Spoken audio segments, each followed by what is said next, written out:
edition of the Phantom Zone podcast. Let's kick it off with our favorite of the week, which was Arrow. We saw not enough Ragman. We saw some more Bratva.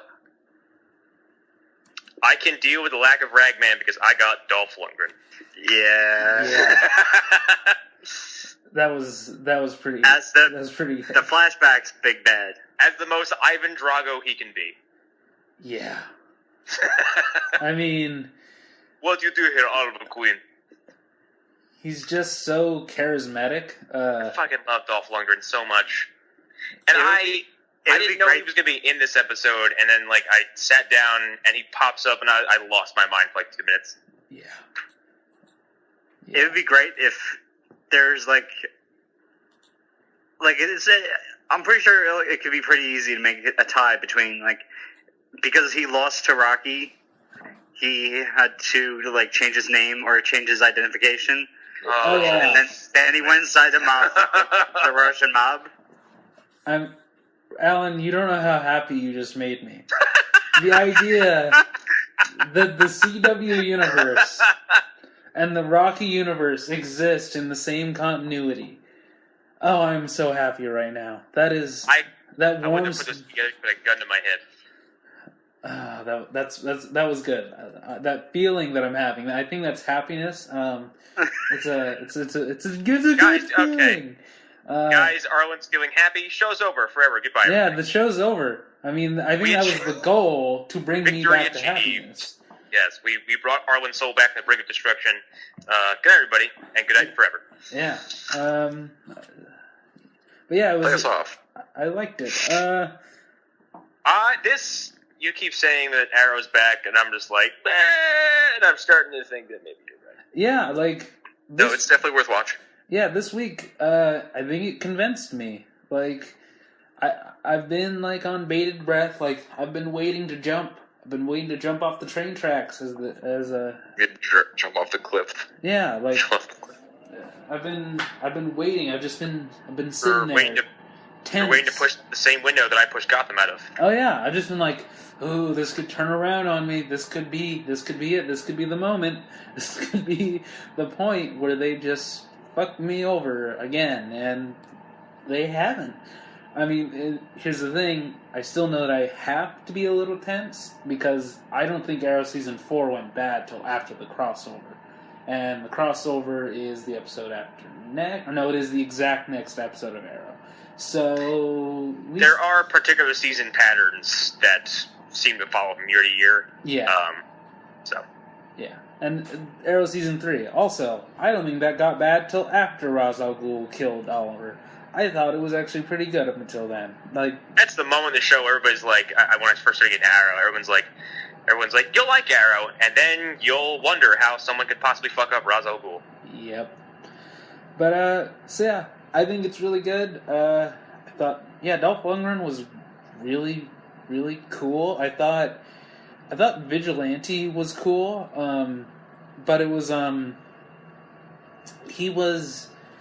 he was overacting in the best way. He was. Yeah.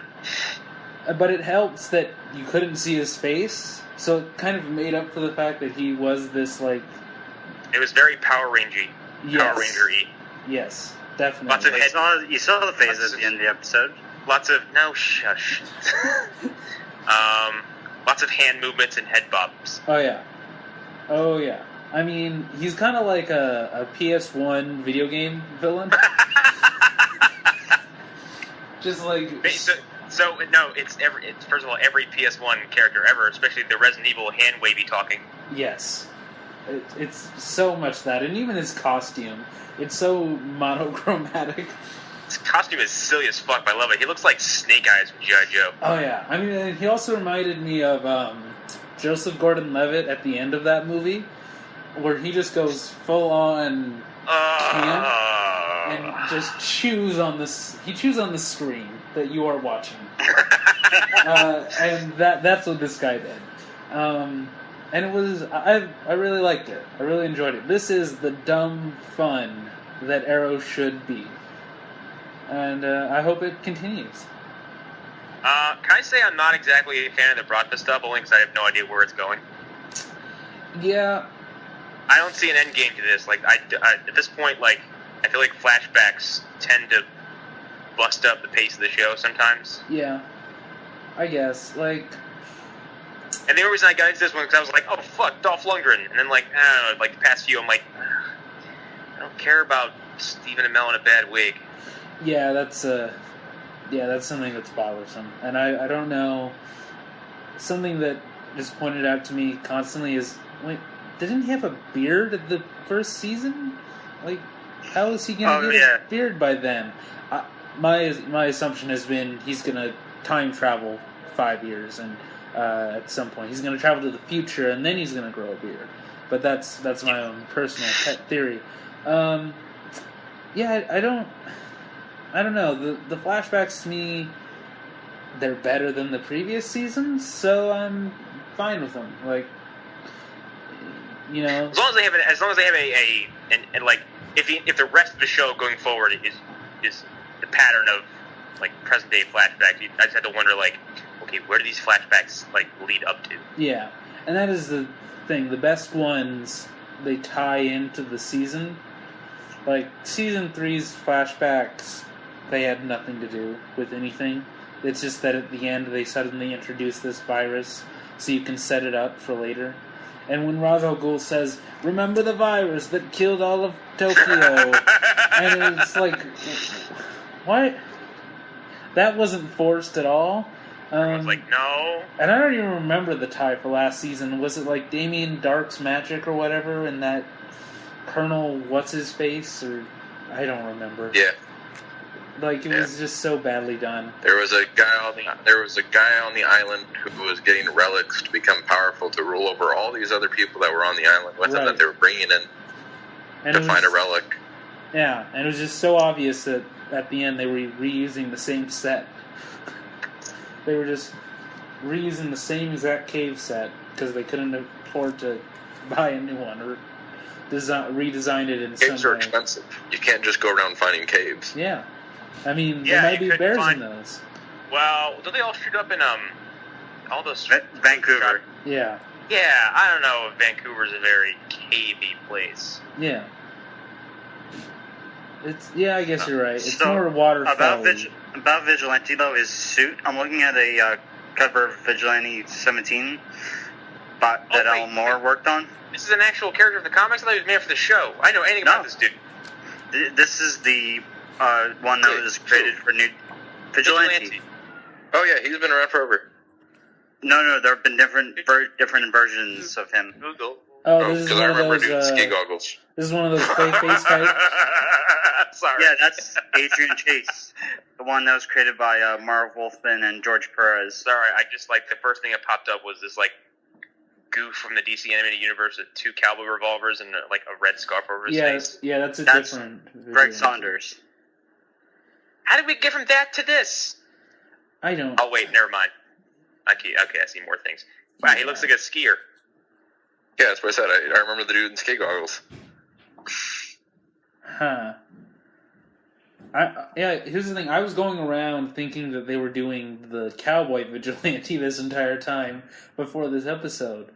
So now that I know that it's a completely different character, that changes things. But I thought that a guy in a cowboy hat was going to show up just randomly, and that was going to be fun. That would be the dumbest and best thing ever for this show. Oh yeah. If a straight up rootin' tootin', just whatever showed up, with Oliver Queen's grim, this city is mine, and he shows up, he's like, well, howdy! Yeah. And in the comics, Adrian Chase is a DA. Okay. Yeah. So does fit in with the whole... Yeah, and he eventually becomes a judge. Oh. Okay, so wait a second. Okay, or the part where the character was all like, we gotta get them in the interrogation room, and then well, where are they? Well, they're at blah, blah, blah, blah, blah. And then Oliver Queen goes over there, and then immediately Vigilante shows up. We're like, okay, so... could it possibly be the DA? It's the DA. There was also that line during the interrogation where he says, what does he say? That super ominous line. I can't remember what he said. Something like, I've seen hell before, or something like that. Yeah, I've been through hell, or something like that. Upstairs. Yeah, no, it's pretty clear that that's Vigilante, which strikes off the idea of him being, what's his face? Prometheus. Yeah. Which I guess is not Detective Lance? No, there's no way. Arlen said it best. How could he be that accurate if he's always drunk? Yep. It's very true. Yeah, he couldn't possibly be Prometheus, unless he's under some like serious magic or something, some sort of drug. Unless he also got very proficient with a bow and arrow for no reason. Yeah. No, I'm pretty certain that it's gonna end up being Felicity's boyfriend. Oh man, John Bridges kid. My only problem with that is he's not that interesting. Like, he's just not an interesting actor so far. He's not, you know what I mean? So, him revealing himself at the end of the season, it's not, no matter how good they do the reveal, we're going to be stuck with him for like at least 10 episodes, just not delivering week to week, just half acting through it, just the most non-committal villain speeches possible, at least as far as I can tell. Maybe he's great at it, I don't know. I'm just not that interested to see where he would go as Prometheus. I'm just not the. We're talking about Felicity's boyfriend, right? Yeah. Yeah. I don't even know the fucker's name. Yeah, I don't either. No, that's why I just said boyfriend. I don't know his name. Granted, I caught up on Arrow quickly when the season started. Like, I was blitzing through episodes. Detective Malone. Kind of like on my off days, so it was like I'm plowing through Flash, Arrow, and Legends all sometime in the same day. And through all that time, I was like, what is that dude's name and what is his purpose? Mm. Yeah. He's secretly a supervillain. Of course. When I first saw it, I originally thought he was just CSI, and I thought that Felicity was there was a Barry. He was like her Barry or something. Mm. Mm-hmm. I guess. That's a... Yeah, but I don't know, something's just off about it when the dude was all like, well, I'm missing one of those whatevers. You have it, don't you? And 2 episodes ago, I think it was, where she took it to scan it or whatever to find out where the hell it came from. Yeah. And he was like, no, so nonchalant, just yeah, okay. I guess. I don't... there's no way he doesn't know already it's Oliver Queen. Yeah. It is interesting. I wouldn't be surprised if he's a mole for Prometheus. He's a mole inside the police department. I mean, spoilers, he's got a mole inside the team. Why wouldn't he have a mole inside the police department, too? This is very clear. Do you think this leads to a Felicity villain turn? Maybe. I think at worst it leads to they have some kind of leverage on her or something. They find out something about her and... Oh, wait, no. I'm sorry. I thought you were talking about Felicity. You're talking about Artemis, which kind of upset me. Yeah. Yeah, when I was really pissed. It upset me until I realized it made the most sense. It honestly makes more sense than anybody else turning out to be a mole. And I knew that eventually someone's going to be a villain. Watch her dad be really sportsmaster. Prometheus pulls off his mask and it's really a hockey mask underneath. That'd be cool. But what kind of Scooby-Doo-esque reveal do you have in your head there? But she was. We're talking about Arrow. Scooby-Doo reveals are not that far off. No, it'll be like when Oliver tried to take off Vigilante's mask. They go to take the mask off. Bam! Explodes. Smoke bomb. Yeah, smoke bomb.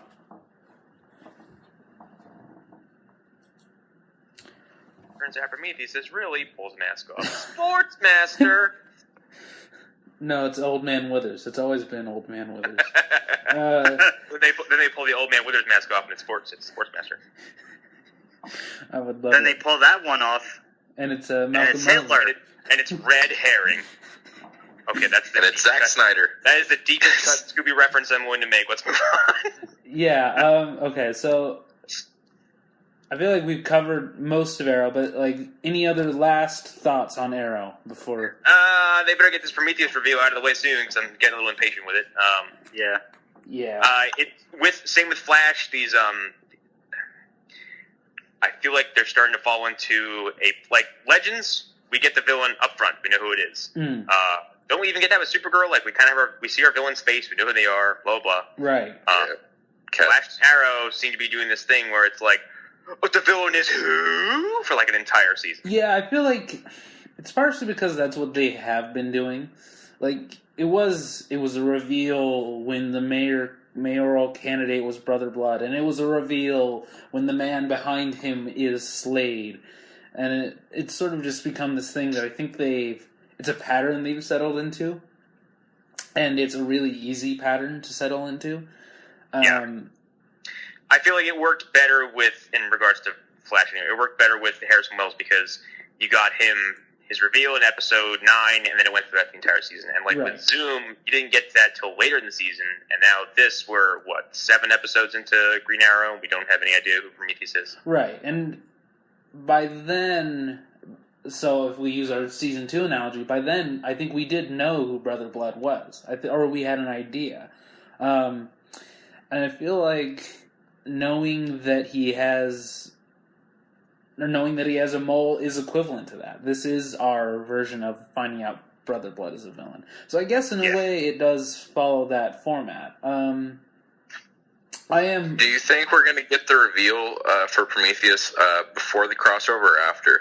Well, or during? So I'm going for after. There's only 2 episodes After. next week before the crossover, and it's just a Supergirl and just a Flash. So we're probably going to get it after. I believe that the episode after the crossover is the last one before Christmas break.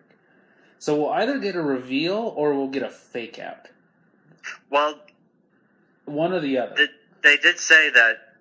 Well, the Arrow episode is the 100th episode. So, and there's some it said, I read somewhere, Oliver's facing an alternate reality or something. Because the actress who plays his mother is going to be on it. The actor who plays his father. Something is going to happen in this crossover that's going to change things, isn't it? Like, something big's going to happen. Maybe. I feel like and it. I have a feeling that Manu Bennett is not coming back as Deathstroke. Which I'm pretty sure he was he was taking pictures as Deathstroke with Stephen Amell, I think, as Arrow in some Instagram photo, I thought. In the Invasion trailer, which we'll probably talk about at the end of this, he totally is there in the Invasion trailer. Like, I remember seeing that trailer, I was like, wait, they're putting Deathstroke in the trailer for Invasion? What are they doing? Why are they teasing that? That would be a great reveal in the episode. Like, Deathstroke shows up and beats the hell out of, I don't know, Sarah or something. That would be interesting. But I feel like it's probably a doppelganger, though. Because it seems like these aliens can transform. I really don't know, though. Or, who knows, maybe we'll actually get our, Tommy thing. Maybe. Tommy might happen. Although I've heard a lot of stuff like... Like, what if Tommy is actually Deathstroke? Maybe. The problem with that, and I didn't realize this, is that he is on another show. It's a show that I don't watch, so I wouldn't have known Chicago PD, I think, or Chicago Med. One of those. One of the Chicago shows. The Chicago PD-verse, which we should start a spin-off podcast to talk about, because it is a universe on television. It's CW TV's only competition in that market. How does Law & Order tie into Chicago TV universe? I have no idea, but apparently they crossed over. It makes no sense. But, yeah, so he's there. He's doing a 22-episode show.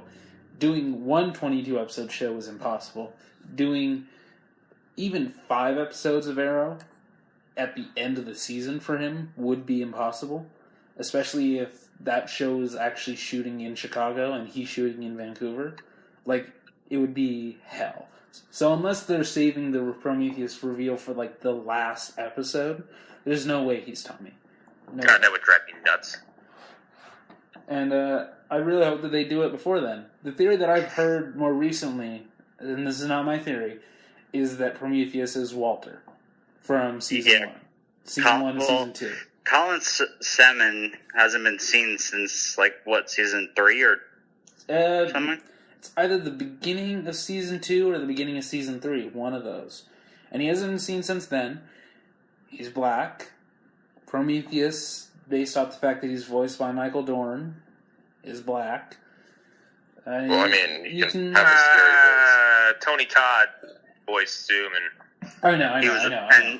It's Teddy Sears. It's tenuous at best, but I would, and I guess Guggenheim was quoted as saying that Prometheus is someone who was harmed by the events of season 1. He was somebody who was devastated by those events. Oh, come on, it's Tommy. I mean, yeah. Here's the thing. They've never recast. Never. Except for, minor roles. They've recast for, children and stuff like that. And even then, I can't even remember the example where they did that. But I'm sure that they recast Sarah. Right. Yeah, they did. And other than that, they've never recast a character. Not somebody as big as Tommy. So it does lead me to think maybe they have, and maybe Prometheus is 100% Tommy, or they're gonna go super sci-fi with it, and he's like a clone of Tommy, or he's like a something. I don't really know. I really have no clue what he is. I hadn't heard anything about Walter. I completely forgot about that character. Yeah, same, and that's why it made me think, oh, maybe, and something that just occurred to me, and I think it's crazy, and it'll never happen. What if it's Roy? Ooh. Now that... I don't know. I mean, I don't know. He'd have no reason to. He'd have zero reason.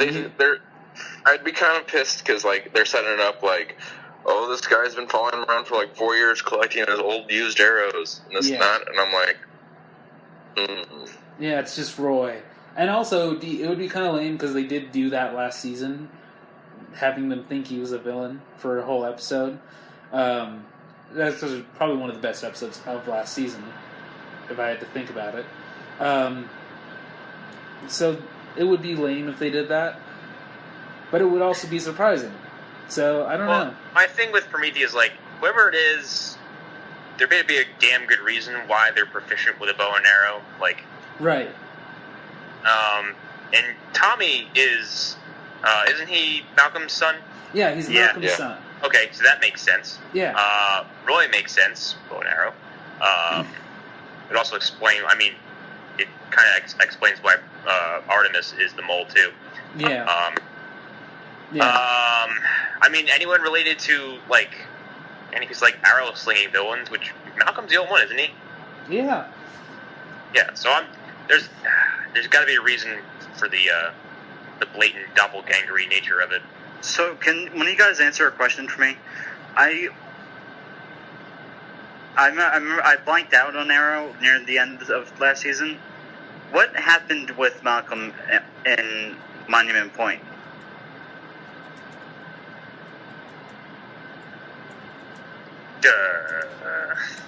Wait, what was Monument Point? No, what happened with Malcolm in Monument Point? Where did he... I know, what is Monument Point, is what I'm asking. Remember, it was that underground dome that Damien Dark was going to use. Oh, the Hive thing? Yeah. Wasn't it blown up? Was Malcolm there? No, maybe. I don't know. It's kind of I'm drawing a blank.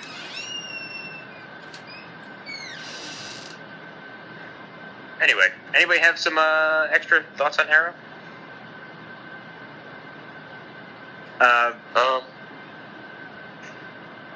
think that's all for Arrow. We didn't talk about what happened in the flashback.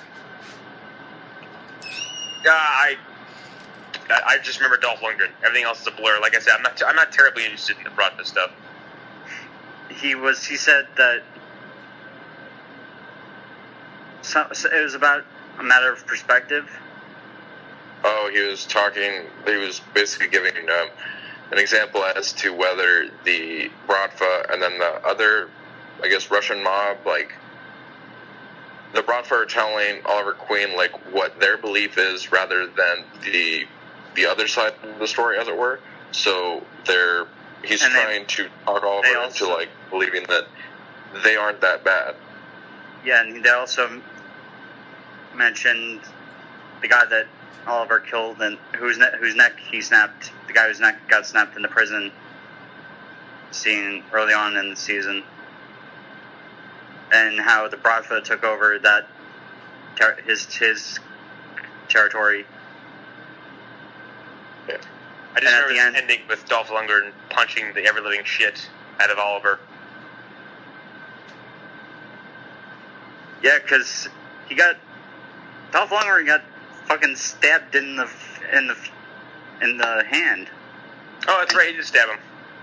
He stabbed him, and he threatened to. He had him at gunpoint, and before that, he was getting ready to slit his throat.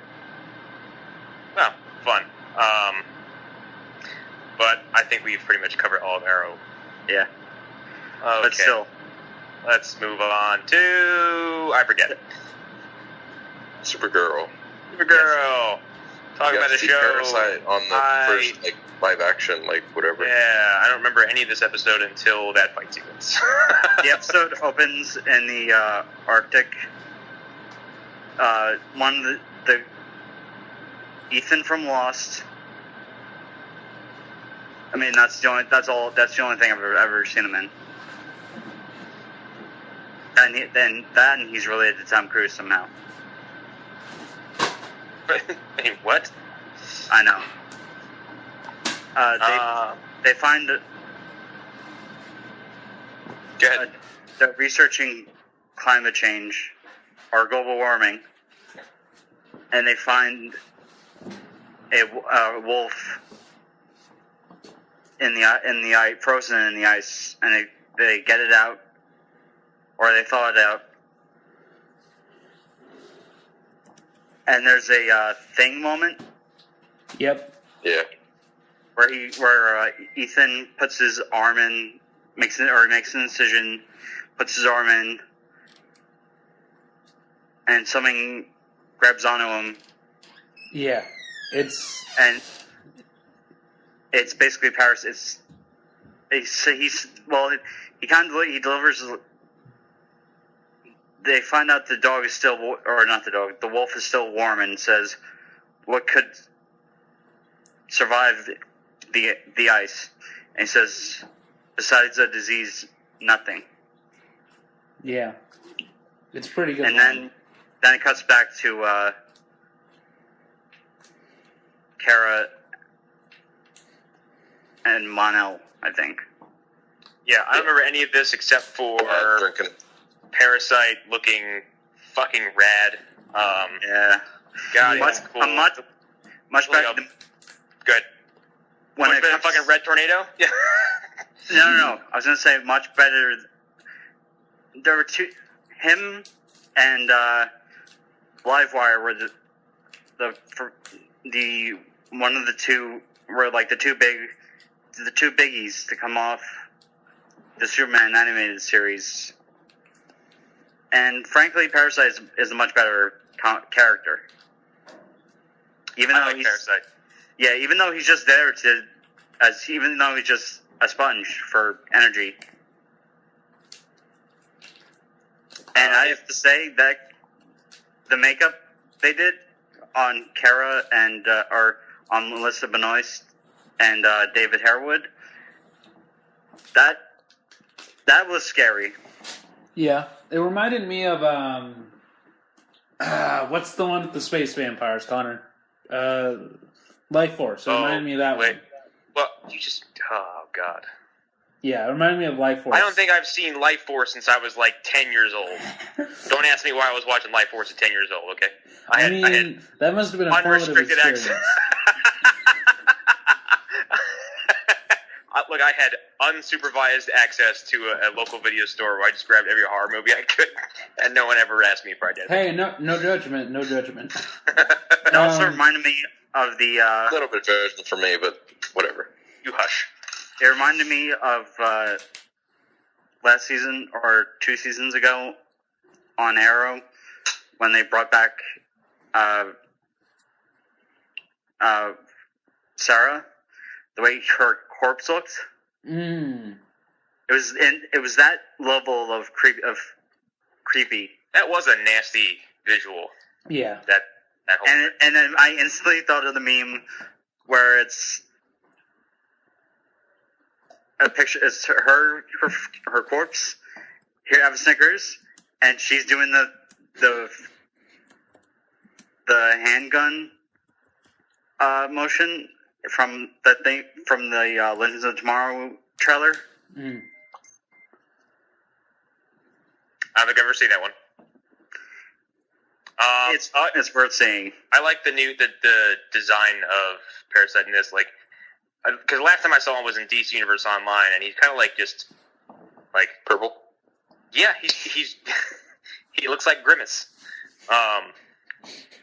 And it's like last the time I weird- saw him was Brian Hitch's JLA comic.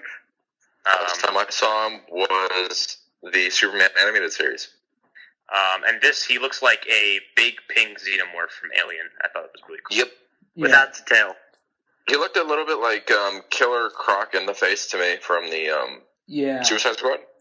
He reminded me more of Arkham, but yeah. Like, Yes. really close to the Arkham Killer Croc.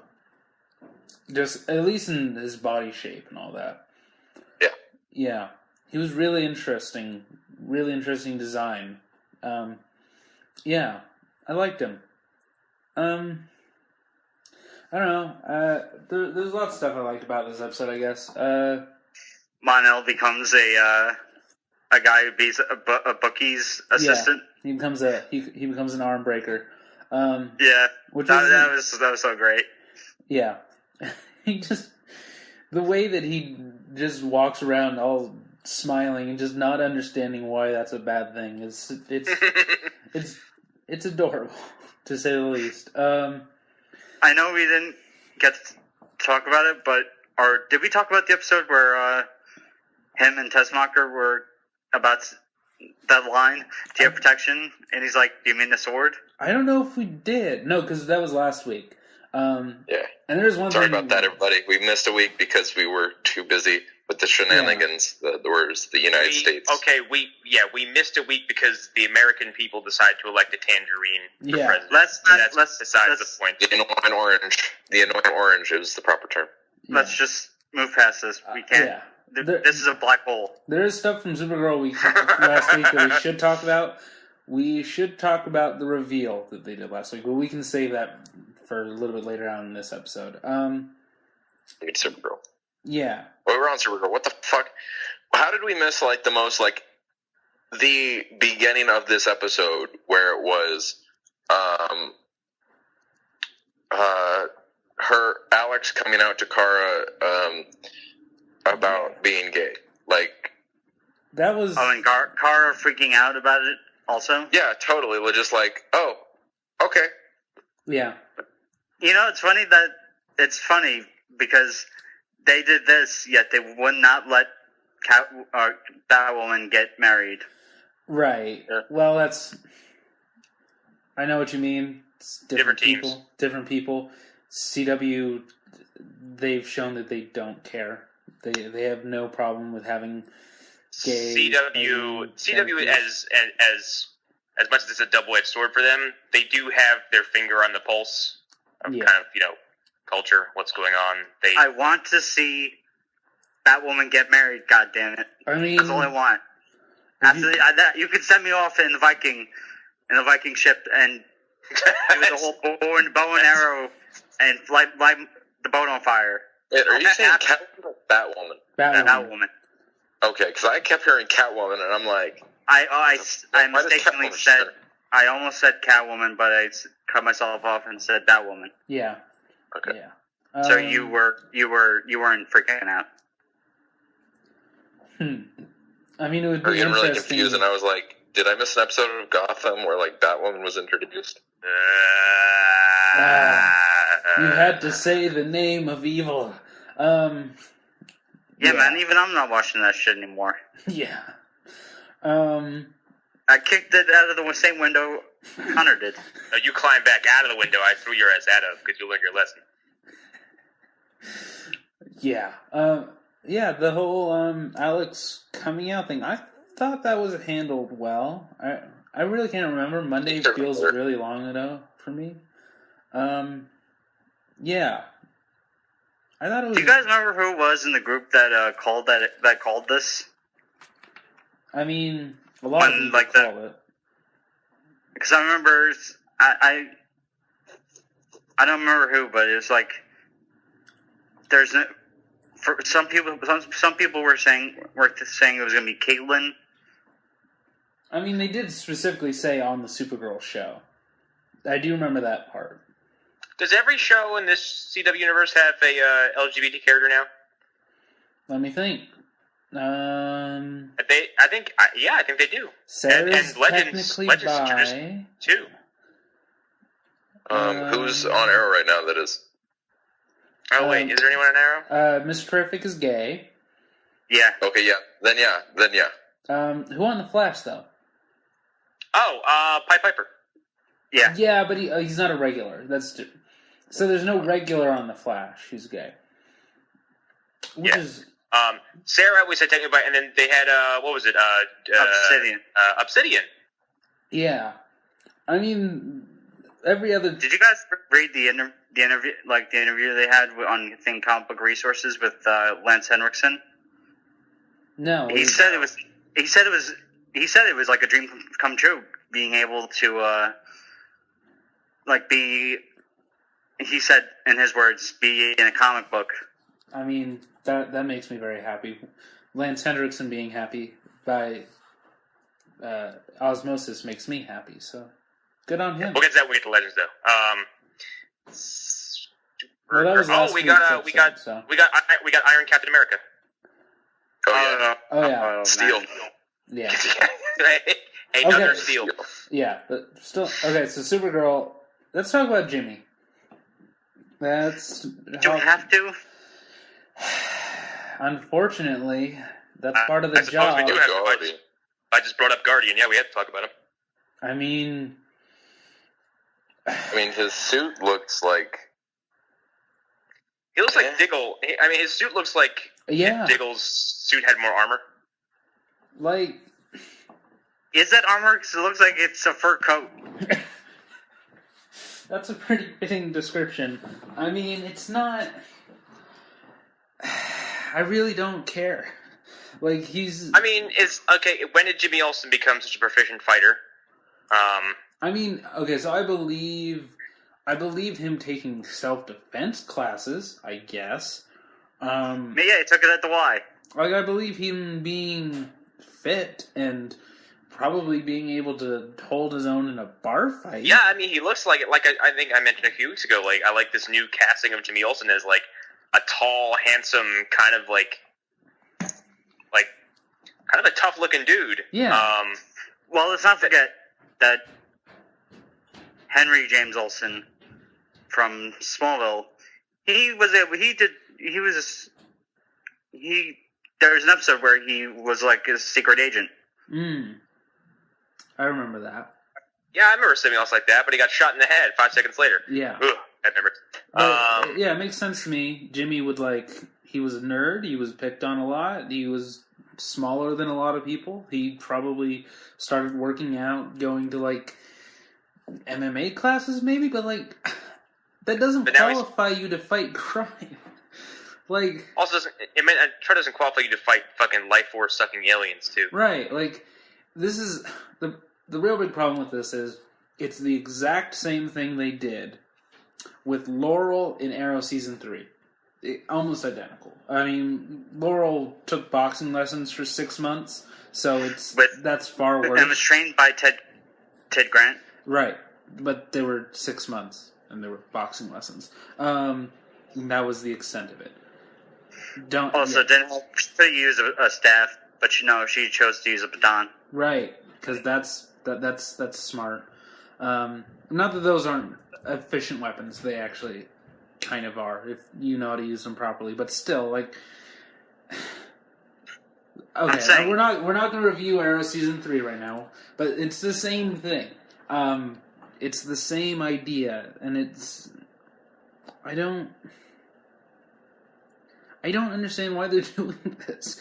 Like, I feel like we're going to be asking ourselves this. I don't see the, like, I feel like I'm going to be labeled as an SJW for this, but, like, do we have to keep lining up a series of males around Supergirl to jump in? Yeah.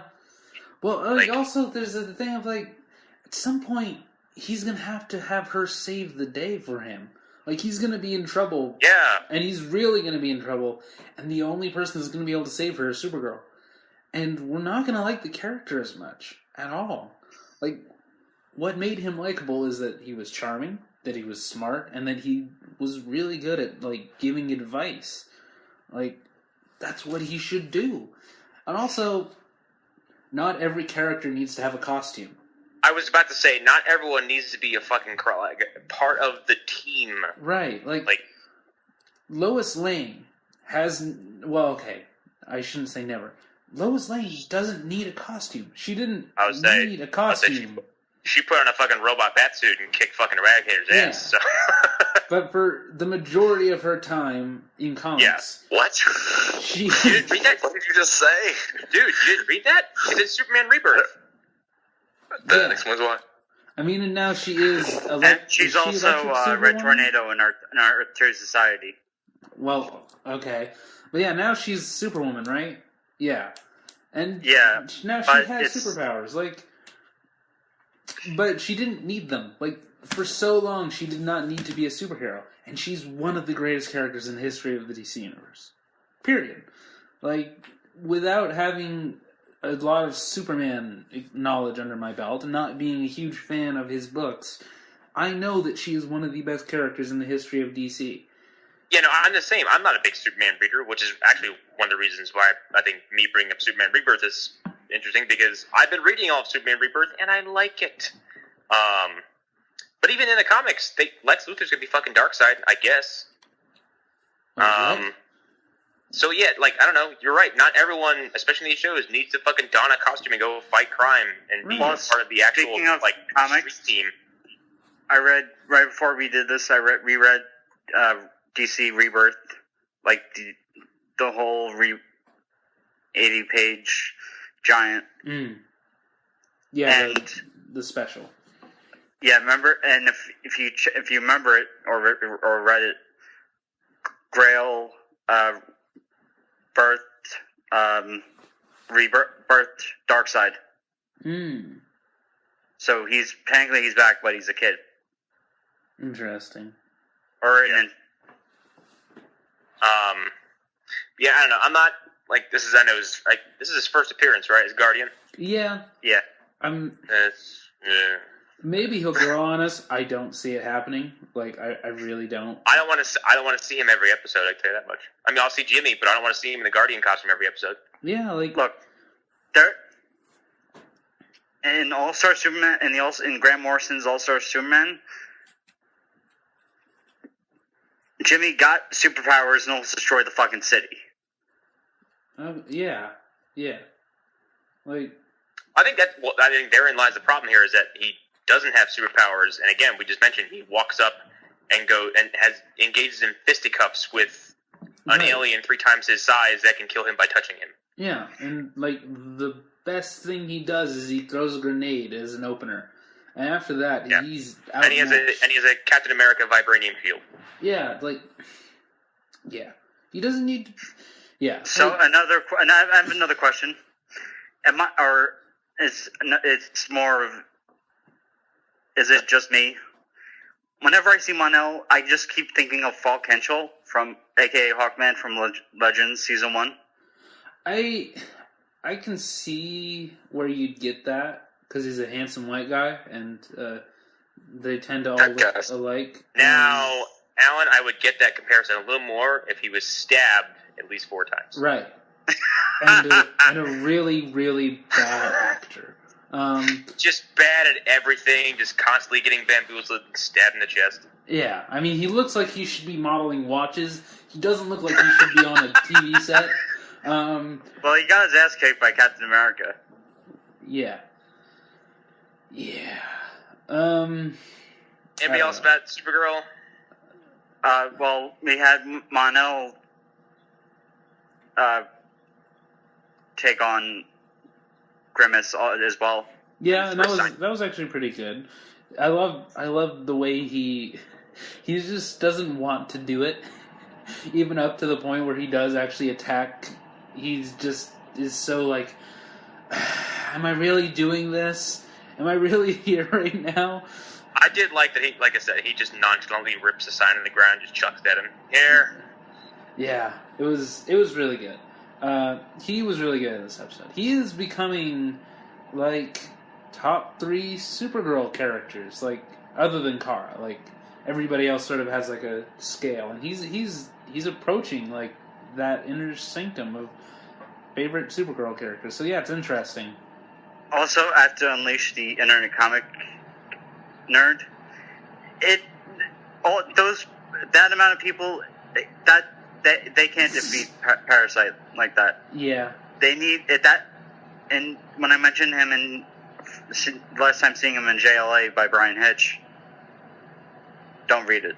It's just terrible. Just like his work on Justice League. It took all of the league to take him down. Yeah. Last time I saw Parasite, I was helping him beat Power Girl. I thought the way that she beat him was really smart. Like, it felt like something that Barry would do. Like, when Barry has his moments where he isn't the dumbest person on the planet Earth, who also went to college.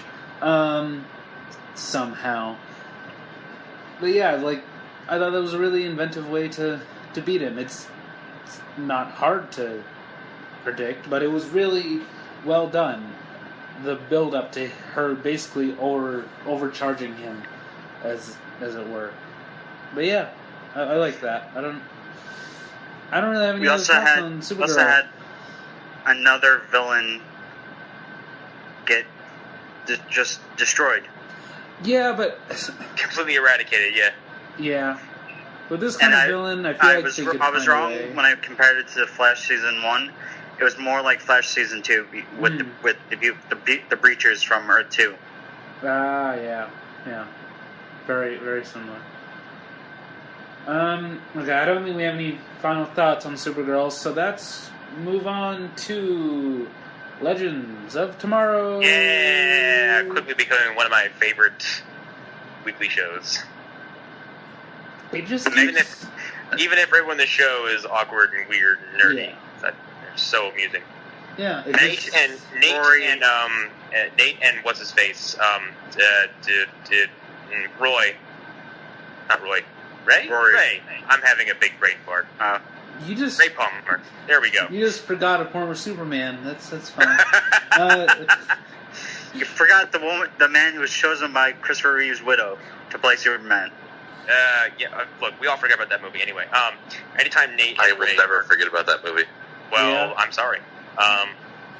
Anytime Nate and Ray are nerding out, I find it very amusing. Yeah, I like that too. I like their little thing that they got going on. Their little bromance that's developing.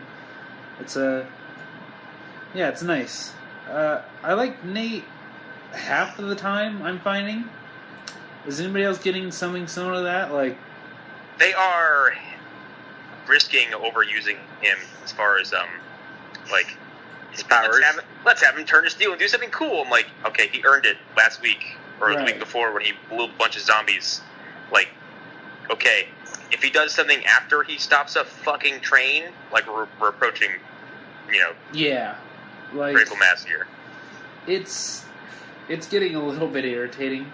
And he stopped the train immediately after he was shot with a bullet that could kill him. Yeah, like... And I thought we were done talking about Luke Cage. You... Knew that was coming, too.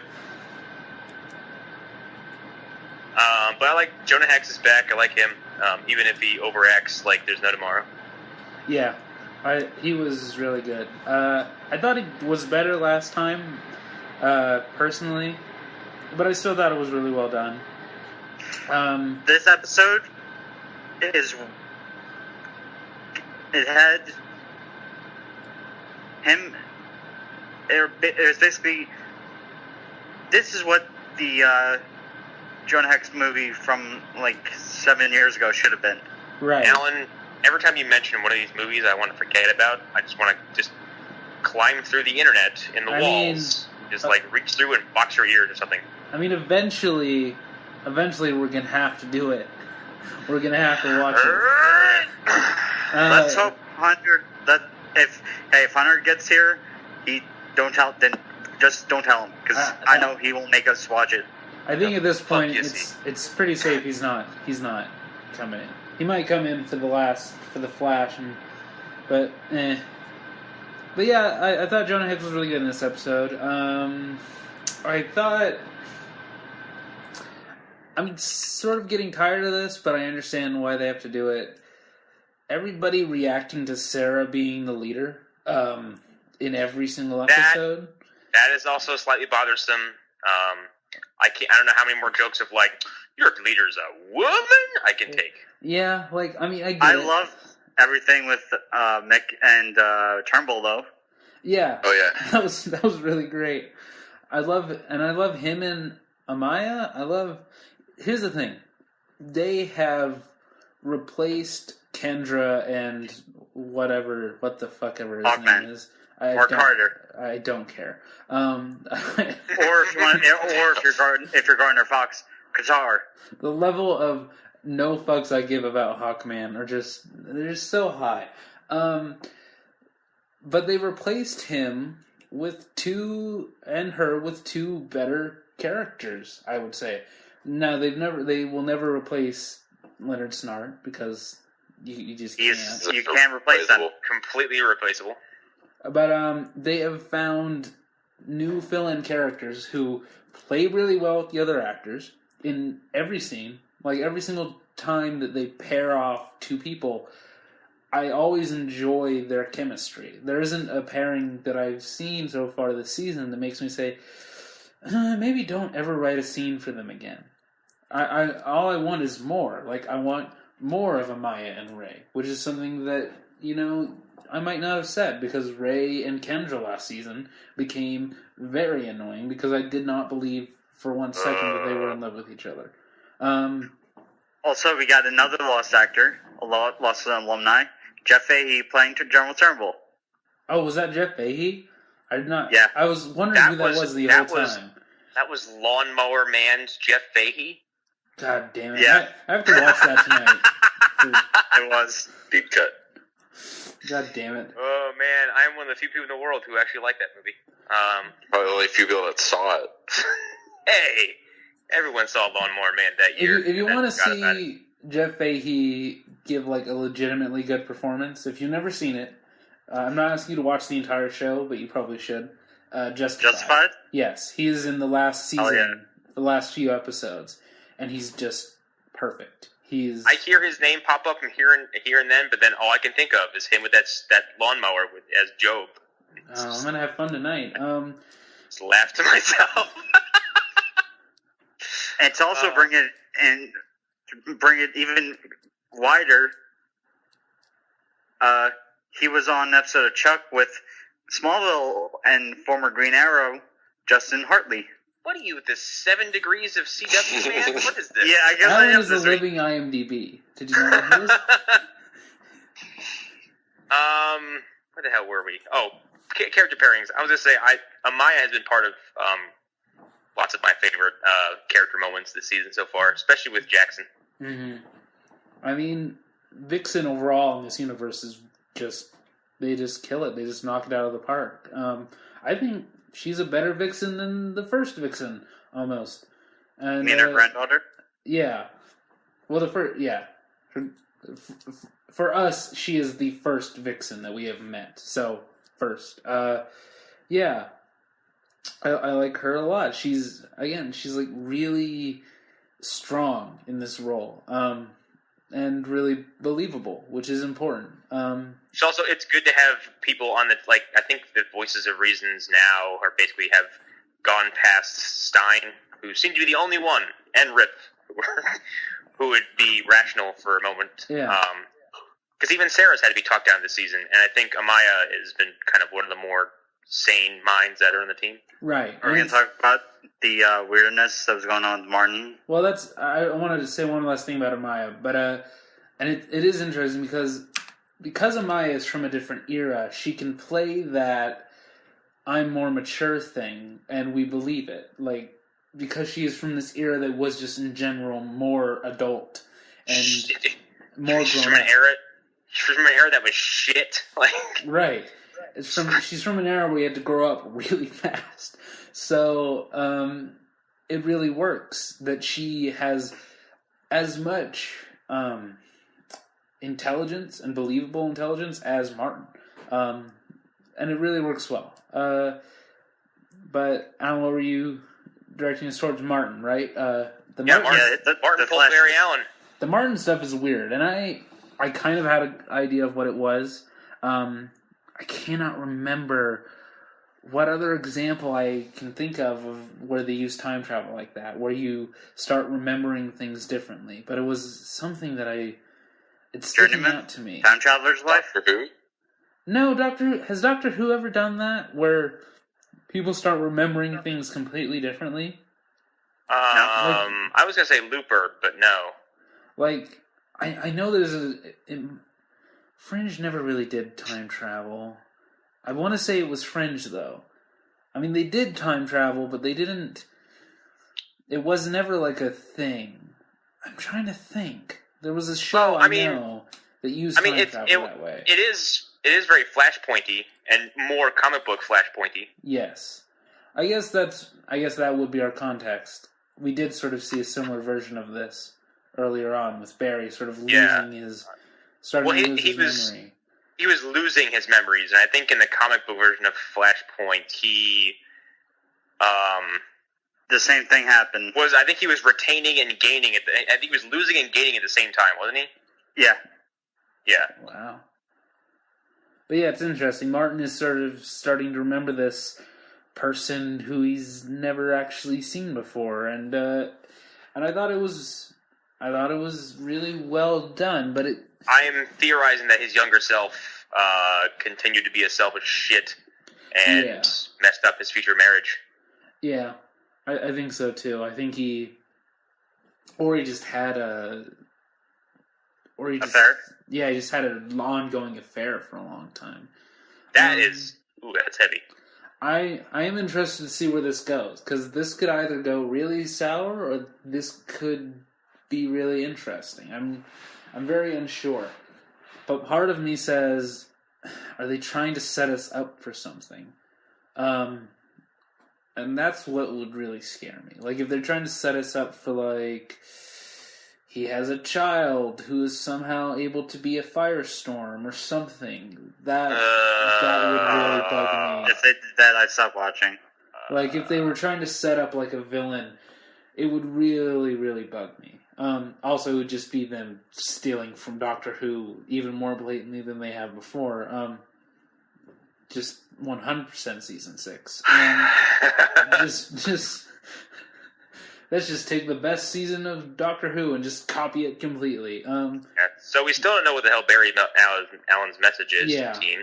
And Well, keep no on idea. bringing it up. Well, we did get Sarah saying it's time to go back to 2016. Our friends need us. Yeah, it's a big Yeah. crossover. Yeah, That's a crossover. yeah, But But she said 2016. The message from Barry is from 2046. right. No, I'm talking about how would they know how to contact them if Oliver? They have like And a Barry cosmic are, like, phone. no. They have like a phone, don't they? I remember them No, having. I don't think so. Because like she learns about. Oh wait, how does she learn? Unless about there's, Sarah? Hang on. We're gonna split hairs over this, but we're not gonna split hairs over the chewable translators. Yeah, I'm not really bothered by it. I just assume I they don't have care. a communicator. I mean, they have a seismograph that detects time quakes. Like, Yeah, it could just be like some shit happened in 2016, so they're like, oh, well, Oliver or Barry fucked shit up. Right. Rip Hunter's gun was a pistol with a glow-in-the-dark core. I'm fine. I mean, like, also, like, I always just assume based off other time travel shows what they did.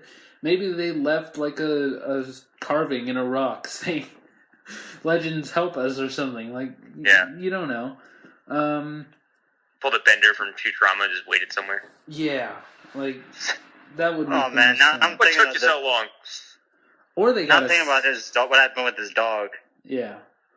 God, that's your fault for pressing yourself there. Yeah. But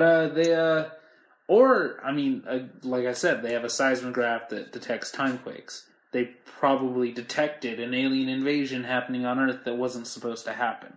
Yeah. And it was probably in some way caused by Flashpoint. More than likely. This show didn't have any more villain build-up between Dark and Reverse Flash after last week's bomb-ass ending. Yeah. And I didn't mind that. I didn't mind them giving that time to breathe. Because this episode, it feels rather secluded. But yeah. Last year's Western episode was the same way. It happens away from the main plot. Yeah. And also, part of that episode's plot was Hawk Girl. Yeah. And that's actually, like, the best use of Hawk Girl in that entire season, probably. Yeah.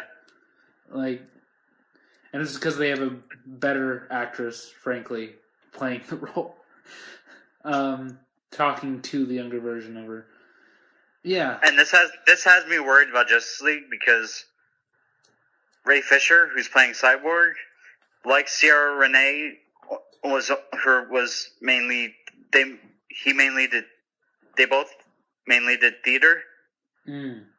Before doing, like, I think Flash and Legends was Ciara Renee's first acting bit. Yeah, I'm not as worried about that because it is a movie, and as much shit as I've given Zack Snyder over the years, I do feel like he knows how to work around actors who are inexperienced. People acting in Zack Snyder movies has never been a problem. Yeah. Like, he knows who to focus on and who not to focus on. He might not I'm going to get to a DC EU rant after we talk about these shows. Anyway. Ooh, I'm excited. Yeah. About one person in particular. Let's save that for the very end, because there's some news. That's what I'm talking about. Outside of the Jonah Hex stuff and like some good pair-ups, this episode's kind of isolated, and there's not much to take away from it. Yeah, it's a pretty good episode. Yeah, that's about it. Good filler. I mean, we're nearing the halfway point of the season. Yeah, right after the crossover, we're at halfway with most of these shows. I'm fairly positive about Legends tomorrow. This is looking good. I like it, and if they can fix the mid-season hump from last season, I'll be very happy, because last season had like just this. Last season's mid-season almost lost me entirely, because I was like, I don't fucking give a shit. Which one was that? Well, the mid-season episodes, it was like it was the stretch with Ray and Kendra being stuck in the past, and like just like filler episode after filler episode after filler episode, and like there wasn't anything going anywhere. And then all of a sudden the show was like, hey, guess what? Giant robots. Right. Oh, and by the way, you know this bounty hunter, this Velvet Fett looking guy that's been following him? Guess what? Yeah, it's Rory. It's Rory. Yeah, it's totally I Rory. wish it would do. Andrew Kreisberg said that he was a fan of Doctor Who before Legends even was finished filming. Right. It makes a lot of sense. Yeah. I mean, it totally makes sense that he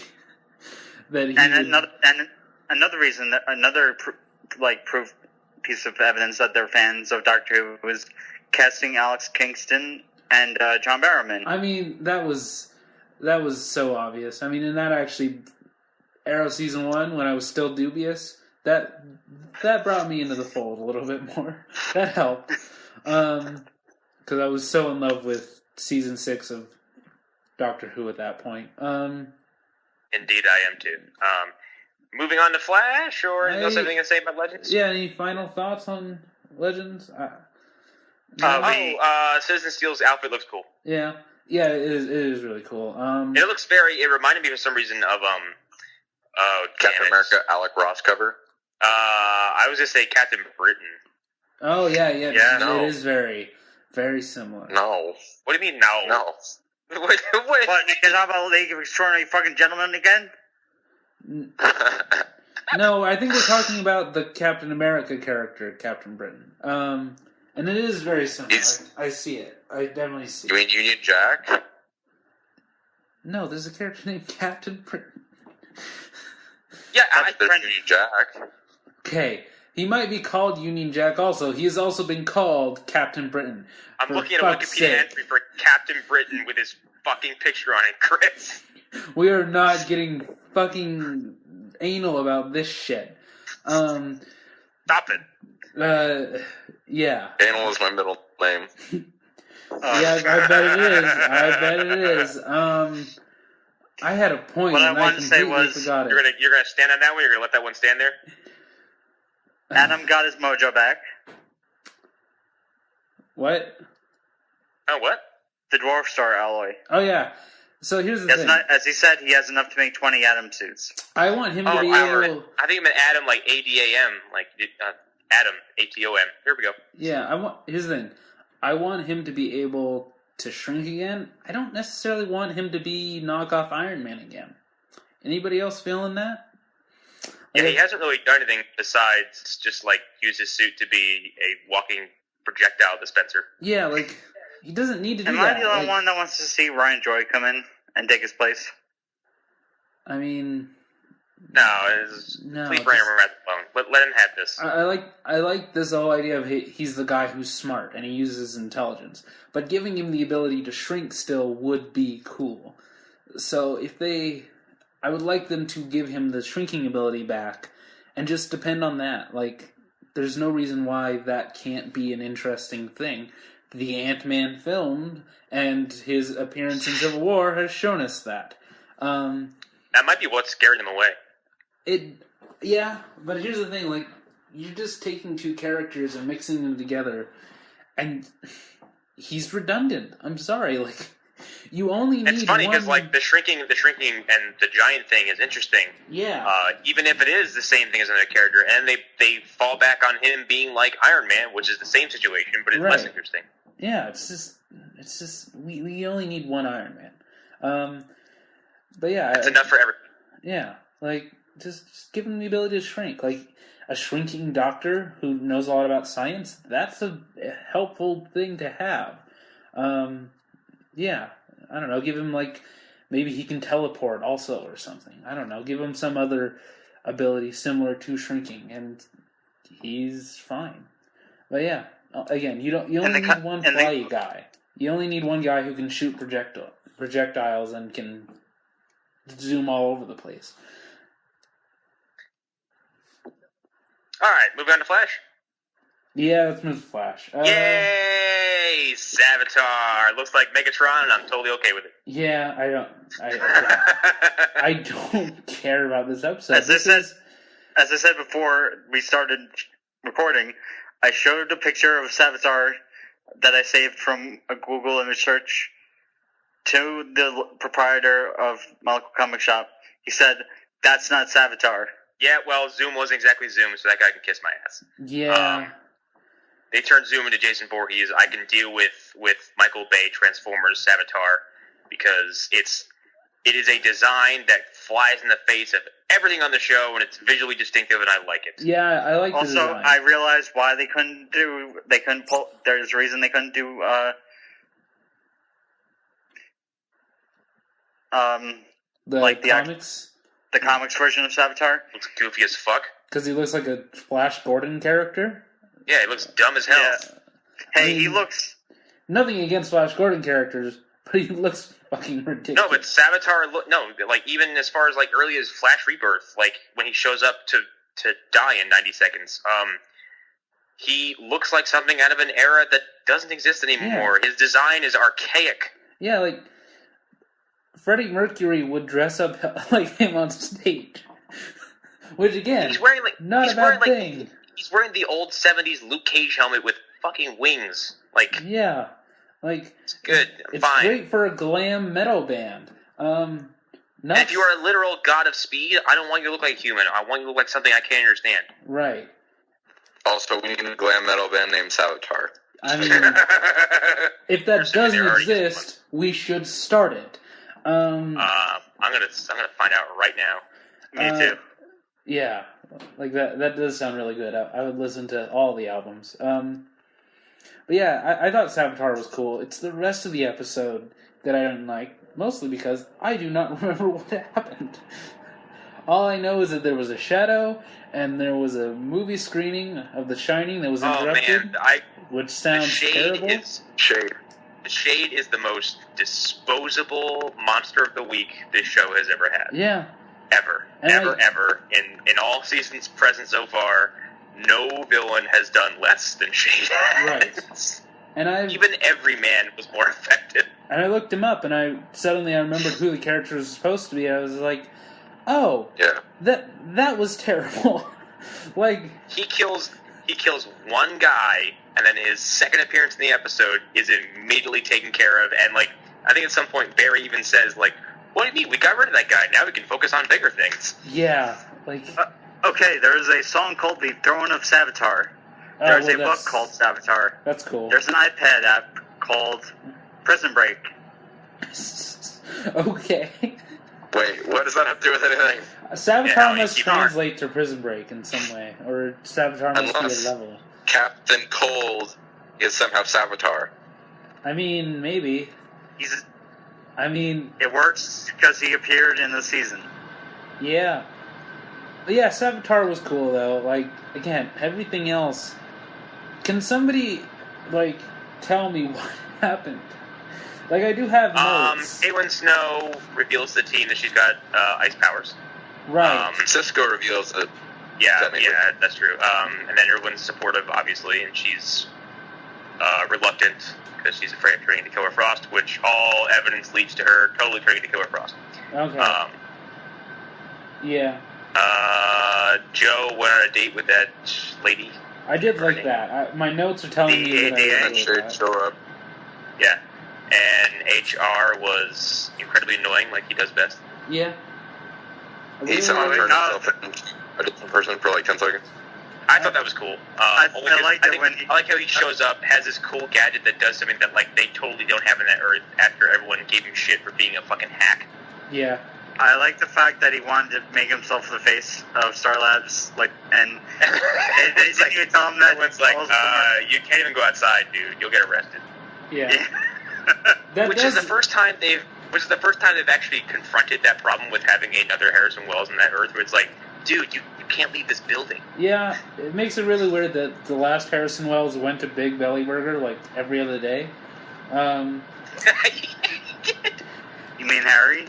Yeah, so that means that either the employees at Big Belly Burger just don't care, or he was a fast food restaurant. Let's be honest. It's the equivalent of Burger King. Having worked in fast food, I can guarantee that I don't remember anyone's face who's ever come through any of those places. Right. So, like, Marilyn Manson could have come in and he was like... Marilyn Manson could have easily bought fries from me. I would have said, "Have a good day, sir," and not acknowledged him at all. Right. So I guess, a drone. I guess that's believable. I do have in my notes Whiny Wally 2.0, which isn't a... Oh, boy. Which is... actually a compliment, because I thought he's better than Whiny Wally 1.0. He was better in this episode than I think he has ever been, only because this episode he had to actually show some fucking range. Yeah. Yeah. It was, damn, that was salty as fuck. I'm sorry, but he has been one note for an entire season. And now, finally, he got to... This is the first time I've heard him raise his voice. Yeah. Yeah. Joe got jealous at some point. Did Iris... Well, yeah, HR was... Did Iris punch somebody? Oh, Iris knocked Wally on his ass. Oh, that's right. But it was right. He was like, "Take me to alchemy," and then she let him out of the kennel. I work in an animal hospital, everybody. So let's go to the pipeline. It's a superhuman kennel. Yeah. It's a superhuman kennel. And then Julian is the biggest red herring on Earth, I guess. Yeah, they drop a line that he called that at work, which he quote-unquote never does. Right. And then we get the Alchemy Savitar confrontation, which now has befuddled me as far as who Alchemy is, because Alchemy seemed to sort of disappear as soon as Savitar showed up, and sort of sounds like Tobin Bell. I don't know. I kept reading news stories of the past few weeks about speculation of Savitar, and everyone kept saying Savitar was the only person who had not been previously cast. Like, there was no name attached to Savitar, except a guaranteed appearance. I mean, yeah, the fact that he looks like a Transformer makes so much more sense now. Yeah. Yeah. And we discussed a few weeks ago that Alchemy is technically two people, right? Right. I am curious where they're going with this. Really curious. This is the freshest villain thing they've done in a minute, because I mean, yes and no. I'm still bothered by the fact that it's a speedster. Yeah, it's a speedster again, but we have the alchemy coupled with it, and it's not a guy in a suit. Right. And that this seems like an actual force of nature that, first of all, his immediate presentation is Barry's like, do you see that? And everyone in the room is like, no. Yeah. And he's visually represented by small flashes of light that only Barry can see. Yeah. Which, right out of the gate, like, we know what speedsters look like in the Flash, means that this guy is Savitar, is on an entirely different level that we've seen so far. Yeah. And it's really well done. He himself looks very spooky. Wait, so Shade is... Oh, now I know. Okay. Yeah, you know which character he's supposed to be now. He was the scrub from the Justice League animated series. Yeah. I like that design way better than what he's on the fucking show. This Grim Reaper looking thing with a tall hat. And I guess he's supposed to be like 100 years old or some shit, which sounds way cooler. Like, that sounds way cooler than guy in suit who gets immediately handcuffed. Yeah. Like, yeah. I don't even know why he broke that guy's neck. Yeah, like, what? Because he was angry, or because he just needed to get his rocks on. I heard him say something like, I heard him say like, I waited so long for this. Crunch, and then he leaves, and then we don't see him again. Yeah. I'm sorry, but when you said rocks on, all I heard was rocks on from Agents of S.H.I.E.L.D., and I'm like, oh. That's what I was going for. And Daredevil. Yeah. And Daredevil. Isn't Daredevil? Yeah, and Jessica Jones. Isn't that where Karen works before? Yeah. Yeah, and they're also the ones that were in the car crash and Jess's origin. Yeah. If Hunter were here, he'd be like, of course. I know everything about Karen. Yeah. She's one of my waifus. Yeah. Know her work schedule. I know what time where she lives. I know the name of her boyfriend. I know her blood type and everything.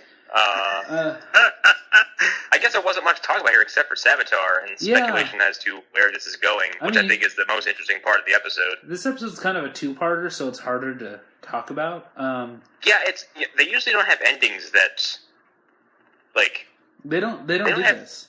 They don't have to be continued endings. Usually something big happens that caps off an episode. You're never left in the middle of something, and we are left with Barry pinned against the ceiling by something that Joe and Wally can't. Oh, and Wally's been cocooned. Yeah, because he's an idiot. Because he touched the magic Philosopher's Stone.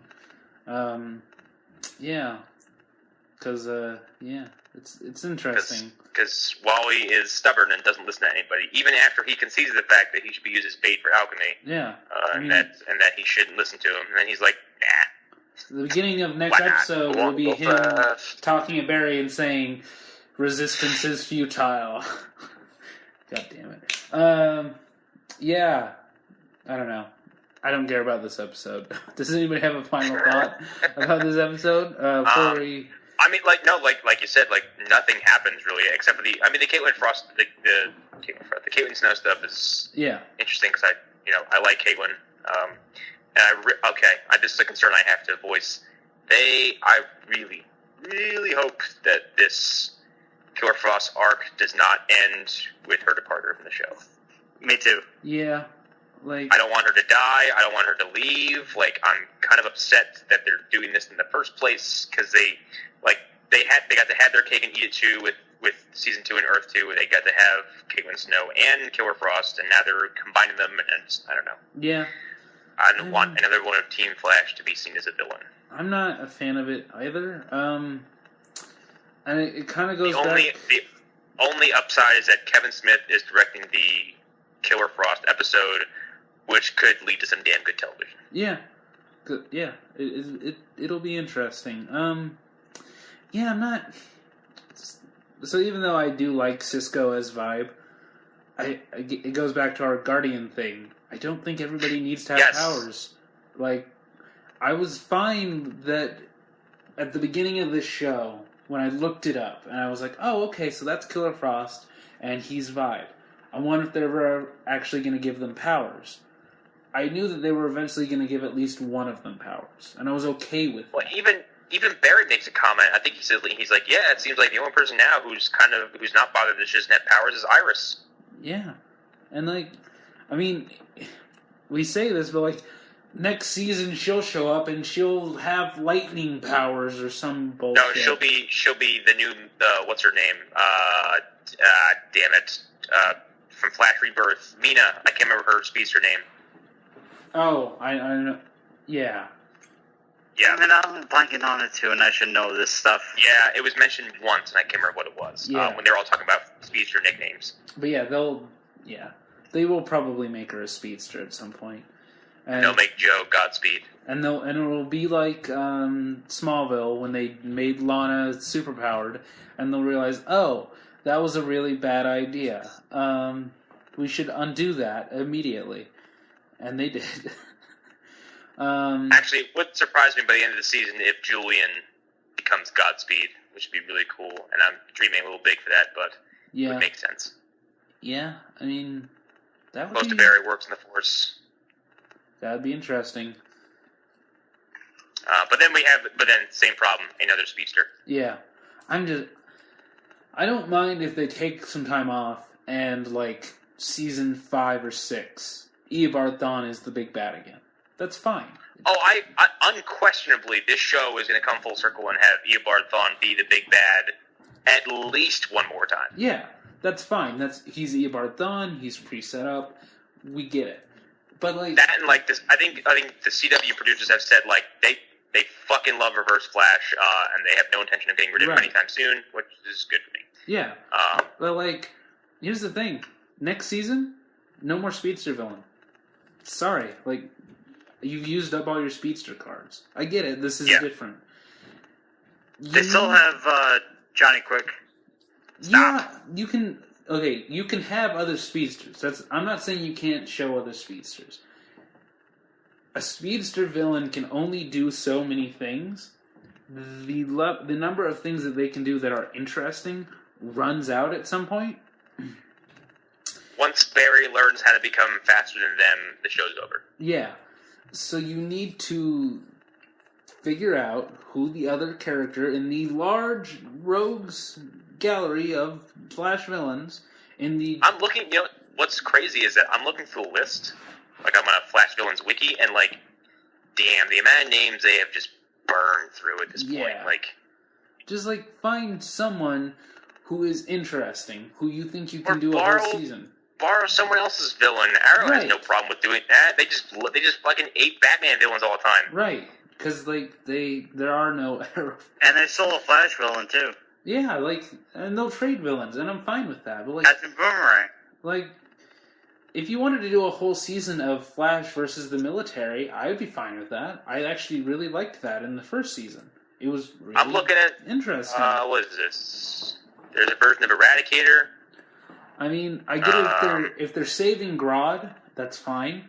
But like, I was just gonna say, like, you can do Grodd because they're building up Grodd seemingly, like behind the scenes. Yeah, like he's getting name drop. I found Mina's her speedster name, Fast Track. That's what it was. Okay, I thought it had something to do with racing. Huh. tracks. Yeah, Yeah, this list is like either either I have no idea who the hell they are, or they've been used. right. They could do what they did in when Barry after Flash Rebirth, Mm. the dastardly death of the Rogues. Oh, What? How his rogues just team up on him? Like, Or the Rogues, future Rogues, like future like kids of the Rogues who have become like kind of the opposite of what their ancestors did. oh, And there's the future Mirror Master is murdered, and they think that the Flash did it. interesting. oh yeah, okay. They could It do was something. Jeff Johns and Francis Manifold. They could Or do just, something like that. Do an entire season of devoted to a rogues gallery that's not disposed of in one episode. Bring back Mirror Master. Yeah, I would say re-villain Pied Piper, but I like him too much as a good guy. yeah. And he's already a good guy. And they did the same thing. They actually made him a good guy before the show did. Yeah, Mhm. is Captain Boomerang dead? He's on the ENU. Yeah, with Slade. Okay, you can bring him back. You can. Weather Wizard's still around. Yeah, Trickster. Trickster. Yeah, all these guys. Bring yeah, them together. Trickster's popping up soon. yeah. Like, Make it a team. Make it a team effort against the Flash because yeah. If you really they are want, dangerous working together. Yeah, if you really want Mirror Master in this Snart replacement, which didn't really work out for me personally, but if that's really what the goal is, have him break out the other rogues and like go after Barry. Like that would be interesting, at least for a half season arc, if not a full season. Like that'd be cool. He sort of unites the rogues against him. And there's also this is something we haven't mentioned. Grodd, Gorilla City, Solivar. Well, yeah, we did. Yeah, Yeah, we could get into that. You can totally get into that. Like, have it be that because It takes Grodd. Barry to just fuck up once Yeah. and just go back to change one thing, and then bam, there's Gorilla City. Yeah. Oh, yeah. That would make And sense. did you guys catch the Yeah, the Earth 19 HR. thing. But I Well, don't know. I think it's been established because did they dump Grodd onto Earth 2? Gorilla Yeah. City. Yeah, So there you go. I think the way that they reintroduce Grodd is that he has found a way to transport all of Gorilla City onto Earth 1. Oh, that is awesome. Okay, I want this to happen. Like, he just, maybe he lands it directly on top of Central City, and suddenly there's a army of gorillas just everywhere. I don't know how you do that on a TV budget, but I'm willing to give them a chance to do it. By putting people in fursuits. Yeah. Or by having bad CGI. Whatever. I mean, Anything else to say about the Flash before we move on to me? well, Ripping I someone want to do to some shreds. news. We got first. some news we need to go through a bit. Yeah. Well, before we do this, I forgot who. I think it was Pete in the Facebook group who said it.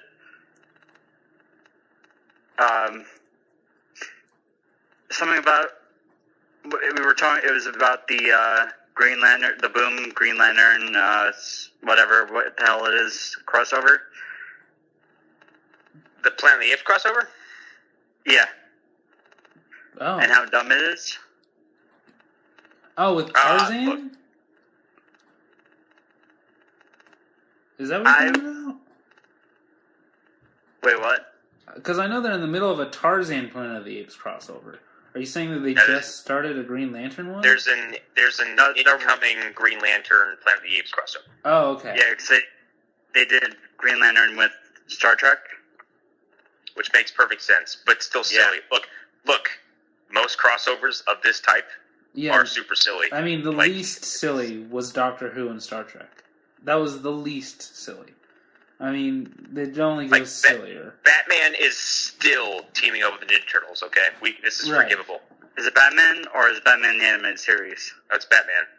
There's a comic book crossover, Batman and Ninja Turtles. Right. No, because there's also a Batman the Animated Series. Yeah, that did happen. I remember that. Yeah. I mean, Going outside back the realm of comics, the Power Rangers crossed over with the Teenage Mutant Ninja Turtles. Right. Okay, it's like the bar isn't set very high. Yeah, these crossovers, they happen all the time. And it's always goofy. I basically said I'd want to, if I could choose one crossover, it'd be a Flash King Kong crossover. That would be... I mean... I guess, but that's just Flash and Grodd, isn't it? Like... No. Flash and bigger Grodd. I mean... It's just like... It's the same thing, but bigger? It's not that... Instead of being able to talk, he can smash buildings, which isn't as interesting. Yeah, like... I don't know, I feel like that's not that cool. I'd rather say Superman fight Godzilla. Oh my god. Oh my... You just... Give me my... You just hit like the... Give me the movie now. See, I'm good at this crossover business. I'm imagining that scene from Godzilla. It's the best scene in the whole movie. And it's dark, and you see the Muto, and it's just staring off at Aaron Taylor Johnson, I think. And then you hear... And then you just see the scales light up. I'm imagining that. And on the other side is Henry Cavill's Superman, and his eyes are lighting up. And the blasts meet each other, and that's... Oh, Hey, Hollywood execs, you listening? No. Yeah, no, they're not. They're never going to do that because they're dumb. Okay, let's move on to news. So I've got one news story that I definitely think we should talk about. I got one too. And, Want me to go first? Yeah, I'll go. Do you want to go first? I can go first. I don't really. I'll go first. Mine's not that big, I guess. Besides Young Justice Season 3, motherfuckers. I can hear Arlen shrugging. I really... I mean, I have it on my list. I don't... No, be more nonplussed. I dare you. I really don't. But it's not that, like, I don't like the show. I never watched it. Like, I watched the first episode. I find your audible indifference to be very amusing. Well, that's the thing. With anything that I've never seen, that's just my general reaction. Like, whenever people tell me about how great One Punch Man is, I'm like, okay, never watched it. It's like, It's essentially Justice League Unlimited Part 2. Here's the thing. If it were the same was that your news item, or was it something related to that? What do you mean? That was my news item. Yeah. Justice League Season 3 is coming soon. Yeah, like... I think you said... Well, okay, if we're discussing it, we might as well discuss it. If it were in that Timverse, I would have watched all of it by now. I think that's my biggest problem with it. Fortunately, it's not. It takes place on a different Earth. It's in the multiverse. It's on Earth, I think, 16 or 21. Yeah, that's what I... Here's another thing. It looks like the members Timverse. Like dead or retired or something like that. Like, something happened to Wally. Like, here's the thing. If this were part of the DC movies, before they decided to New 52 up the DC direct-to-DVD animated films, if this were part of that, I would have watched it all by now. If this were part of that old Timverse, I would have watched it all by now. But because it looks identical, almost, like it's slightly different designs. It's slightly more generic, less stylized Tim designs. And it is Tim, because he drew the characters, he designed all the characters. If it weren't so close to that, I would have watched all of it. Or if, again, same continuity, I would have watched all of it. It's just, for me, it's like, I don't know. It feels like a knockoff, even though it's not a knockoff. It's the Arkham Origins of DC animated programs. Right. Like, it just doesn't work for me, personally. But yeah, that's not the You just completely, drained the excitement out of me just now. With that, that's the thing, that's my feeling about it. I was getting all excited to watch some more cartoons, and then you're all like, well, they aren't that great. They're all visually basically the same. So I mean, what's the point? And No, I'm just like, yeah, I guess that's one way to look at it. hello, darkness, my old friend. No, I've come to the talk news to from you last week that really got me excited is, guys, they're rebooting X-Men. I mean, technically they already did. They did. Twice. So I'm gonna quote Ryan Hess here. What even is Days of Futures Past? That's If not a reboot, what the fuck? This just happened. yeah. I mean, and so here's the thing. If you go by what they're saying, the reboot happened with Deadpool, which I'm actually really cool with. Because if... Okay. But here's the thing, like, I'm okay with them throwing away the Singerverse, mostly because when I look back at the Singerverse... It's exhausted and inconsistent. Yeah. When I look back at it without any nostalgia goggles, it's not that good. Like, I mean, there's it's going to go up on the highest high with Logan. yeah, I mean, it is. I hope it X-Men does. 2, X-Men 2, Days of Futures Past, First Class, and the Wolverine are like the big takeaways from those. X-Men 1 isn't all that impressive anymore. X-Men 3 sucks. Oh god, yeah. Well, that wasn't Singer. I mean, the best thing to come out of Actually, it no, was a Singer meme. wrote the script. It's still his universe though. Yeah, it's still his universe. His And X-Men continuity. Origins is garbage. Yeah, No, that movie is called Wolverine: X-Men Origins, Wolverine: The Search for the Jacket. I wish it had been called that. That movie put me to sleep in a movie theater, and that never happens. Yeah, and you never woke up from that movie. everything after the I'm first. still in the theater. I'm dreaming this entire thing. Yeah. Everything, Most lucid dream that ever happened. I wake up at that stupid end credit scene of Deadpool grabbing his own head and saying, "Shh." God damn it. Having dreamed the next 6 years of my life. Yeah, but I'm glad we're throwing the Singer universe away. I don't know, like Andrew Kreisberg, or not Andrew Kreisberg, what's his name?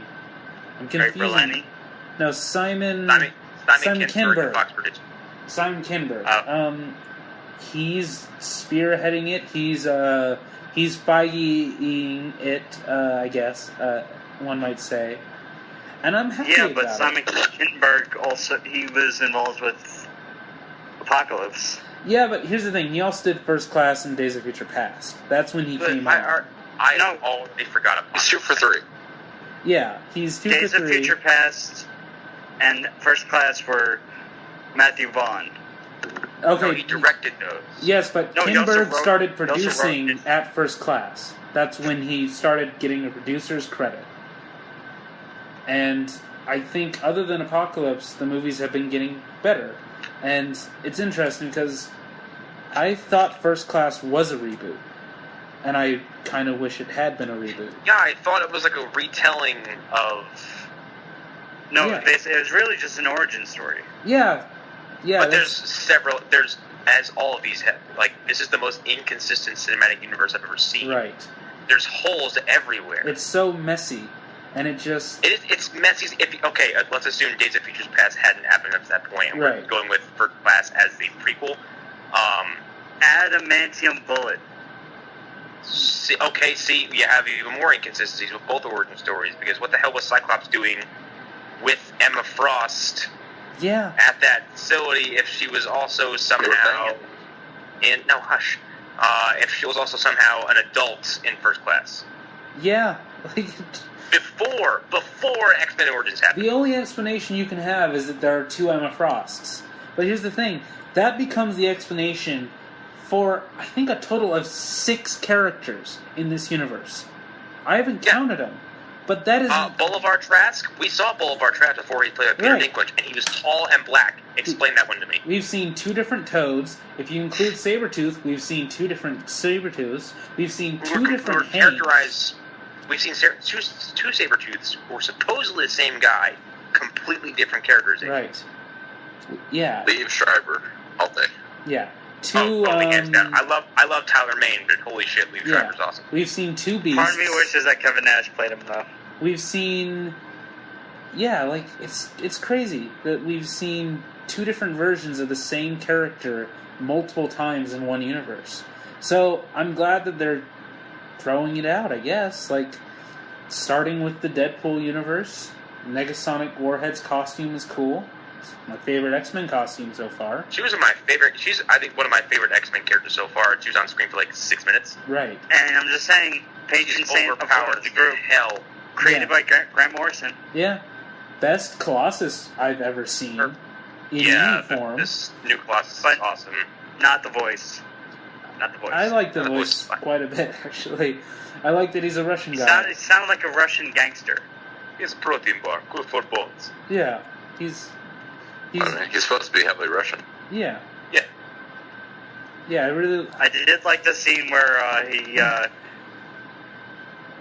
when what's her face's When Diamond Dust top comes out and he's like, oh my god. yeah, and she's like, oh, that's sweet, and then she kicks him in the nuts. God, that's such a great scene. That sums up the entire movie's like sense of humor. Yeah. Or no, the speech Yeah. and what happens during it, the speech. Such a great moment. Such a great when he vomits. It's all metal. Why is it metal? Colossus vomits. Just the sound that he makes is so great. I'll watch this movie now when we're done with this. Are we done with that news item? Because I want to bring something up. I that mean, talked about in well, today. I feel like so. We forgot something, and when we were talking about Supergirl, Oh dear God, what? Are you the reveal of Lena You're Luthor? gonna bring us all the way back to the beginning of the show? no. I'm just gonna say who the big reveal they did last week that we didn't get to talk about. Okay, yeah. So they revealed that Miss Cadmus, as I've been calling her, is Lana Luthor. Yeah, she's a Luthor, and she's literally Lionel Luthor from Smallville. Like, Yeah. And I'm so happy. yeah, but I am bothered. I'm bothered, but I'm also happy that they're cannibalizing the best arcs from Smallville, because Just wait until Lex Luthor shows up in a back of a truck strapped to a breathing unit in a tube. well, in this version, it Or would be when you see his clones. it would be Lena Luthor, wouldn't it be? It would be her in the back of a truck, which sounds terrible. God, the way that And Green I've Arrow seen too many movies about that. And Green Arrow blew it up. yeah. Smallville was Crossover. good, but when it was bad, it was real It was bad. horrible. It was real shock. Yeah, it just went for it. But yeah, so before we move on from the X-Men, because I wanted to say one last thing. If you had to, any character, if you had to recast any character off the top of your head, do you have any ideas of who you would cast? Or what era of X-Men would you want this to take place in? 90s, 80s, 60s. 70s? They've already done 60s, though. No, 60s, but no, with the original team. Yeah, they're not going to do that. Or the blowing get old. They literally, it doesn't matter if it's not the same team. If Deadpool is a reboot, we're picking up in present day. Yeah, Oh, man. I guess. We're not. If you're rebooting it after Deadpool and you don't want to convolute the timeline anymore, present Yeah. day. Okay, so then what would your X-Men team be, I guess? Like, real is like 4 people. Well, Colossus, of course. Colossus? Gambit. You'd have to cast us. Yeah, what the Gambit. fuck is Gambit? Yeah. Yeah, that movie was promised to us years ago. This year, that movie's supposed to come out this year, and Yeah, then they lost 2 directors, I think. Yeah, it's not happening. And they lost Channing Tatum. Yeah. To, No, he's still Flash. on it. It's just the movie's not happening. They lost the director, and the movie is in limbo currently. And it's So is because the Flash. yeah, it's because really, really complicated story. The movie was originally going to be $200 million, That is absurd. Wow. If you're unaware, Deadpool cost $46 million, depending on who you ask. And made money hand over fist in several countries. Right. So that movie comes out, and I think it was literally a week later they announced they were putting a hold on Gambit. I wonder why. So yeah, that movie's not going to happen for a while. And if Gambit, Colossus. I'd like to see a nice proper representation of like the animated series team. I would want that's X-Men to me. I'd want a team that isn't everybody we've seen before. So like retire Logan use for a Jubilee while. properly. Give me fucking Morph. Yeah. Oh god, yes, Morph. He was only in the animated series, though. Give me Nightcrawler from more than one movie. Harley Quinn was only in the Batman animated series, and now she's one of the biggest characters in the DC universe. Yeah. She's one of the 4 pillars. Yeah. Yeah, exactly. But yeah, Nightcrawler from more than one movie, please. Please. Yeah, don't ask me who movie. I want. Don't ask me. I'll get so much hate for it. You want what's her face? Taylor Swift. Surprisingly, no. I do not want Sparkle. Are you gonna say? I want Quicksilver with bright white hair. I mean, Slick we can black do that with a light blue unitard with white shoulder pads. Okay. Oh my god! If Evan Peters, can we kick you off this sale? Seriously, if Evan Peters, you should try, but who are you gonna replace me with? I mean, Hunter. I'm doing a pretty good job. He doesn't have the kind of shit that I carry. Okay. If Evan We can Peters, teach him. He's young. If Evan Peters weren't perfect, It's like as the same Quicksilver. age as I am. Oh my god, I will separate you two with a garden hose. Okay. Spray bottle, preferably. I don't want them to do Quicksilver Whack me again. on the nose a couple times. Will you let Arlen fucking talk? Oh God shit. damn it. Okay. I don't want them to do Quicksilver again. They literally just did it. Like, we need to be logical here. Okay? Let's have some semblance of reality in this. Ooh, Cannonball. Yeah. Here's the thing. Any character that I haven't seen for 15 movies, I'm good with. Again, Nightcrawler from Bring more me than back one movie. Blob. And if you want to do Laura Kinney again, because since they are rebooting the universe, they can say that there was a Logan in the past, and maybe he got lost or something, and X-23 comes to the X-Men looking for him. Rogue in X-Men and Kitty Pryde? Yeah. Yeah. Yeah. They need to do. I'd like them to do what they did with Wolverine and the X-Men, not the comic, not the animated series. Nah, Wolverine's done. We're not seeing Wolverine for a very long time. Yeah, like No, just replace him with someone else. yeah, Laura. Replace Hugh Jackman, though. No, just do Laura. Don't do Everyone's replaceable. Yeah. I'm replaceable. Don't do Logan again. Good Do enough. Laura. Like, because again, they're introducing the character in Logan, which I think is a perfect way to introduce that concept. So if you do it again in the next movie, and you say, "Oh, that's Laura Kinney," and you make sure that we know her name by the end of Logan, people will automatically realize, "Oh, okay, so that she's the clone of Logan." But don't make her the lead of the team again. That's another thing. Don't give us a lead of this movie that is just going to steal the whole movie from the rest of the X-Men, which is the biggest. I know one. There's one I right off another. I have another one who has not been done.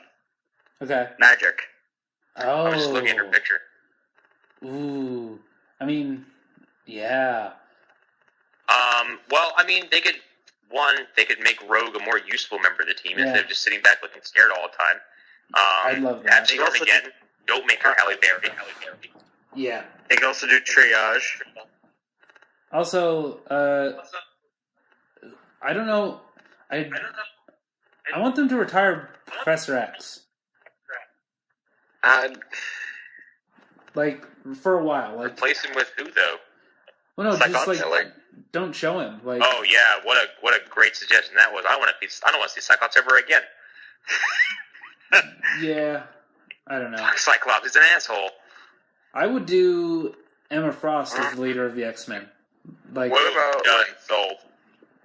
dropping in Jubilee? I know she was in She was in for like all of 10 seconds, but Yeah, she was not also been in enough, the first though. 3 movies and cameos. Yeah, and oh god, I mean, yeah, like, 'cause proper. there's 3 different Jubilees in this continuity, in this universe.